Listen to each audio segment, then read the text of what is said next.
So, is an iPhone a perfect travel camera? Let's discuss that right now. Certainly there are 5 good reasons why an iPhone is a perfect travel camera. Usually, the phone is always with you, and of course the camera is attached to the phone. The second reason, and you already know this, it's perfect as you just whip it out and you can flip between video and photos just like that. And taking selfies is just about as easy as it can get. Just push the little button on the screen and you're all set. Also, because the videos and pictures are right on your phone, it's so easy to share on social media. As you know, if you have an Instagram account, Facebook account, Twitter account, all you have to do is just upload it right on that. There's no transferring or anything else like that. In that sense, it's absolutely perfect. And as later and later generations of phone cameras come out, computational photography gets better and better. What can you say? I think in about 5 to 7 years, the phone camera may be what you are going to take on your travels. But until then, there's quite a few reasons why you may not want to take just an iPhone on your travels. First of all, the iPhone doesn't have any kind of flippy screen. So let me take a picture of this background back here, that playground back there.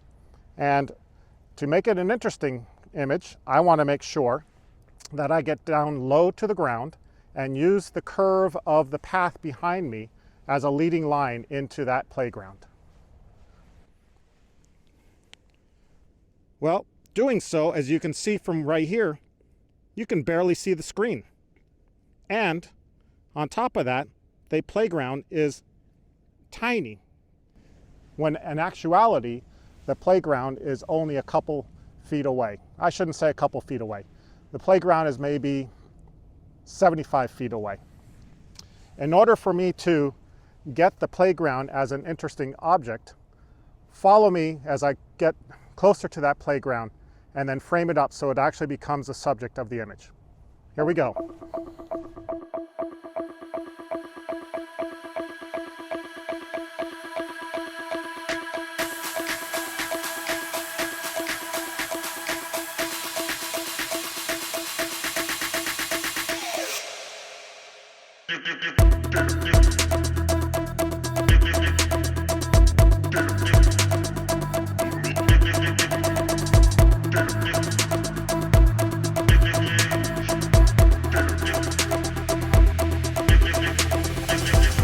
So from here, which is probably about more than 3/4 of the way to the playground, I can get an actual image. That is actually interesting. But you can see that I had to walk a very far distance. And there are some cases where you may not be able to walk that far. For example, let's say there's a river. I know, for example, in Venice, there are many rivers, and there is a cathedral across the other side of the main river, and getting that view with a phone camera is not going to be easy. Also, phone cameras typically do not have zoom lenses. Yes, the newer phone cameras do have zooms. However, the highest that I've seen on an iPhone at least is 77 millimeters. Now that's a benefit, but there are other zooms that can actually get you closer. So in situations like what I just demonstrated right here, or in Venice, or any other kind of situation, you might find yourself that the subject really isn't that far away, but you can't zoom in by your feet, a zoom camera might be a better option. I'd say again, back in about 5 to 7 years, phone cameras will have what they call periscopic telephoto lens. And in that case, then that's why I say in about 5 to 7 years, the phone camera may be the only one that you carry with you because of its convenience and because it's always with you and because it's always connected to social media. Until then, you might want to consider taking another camera with you.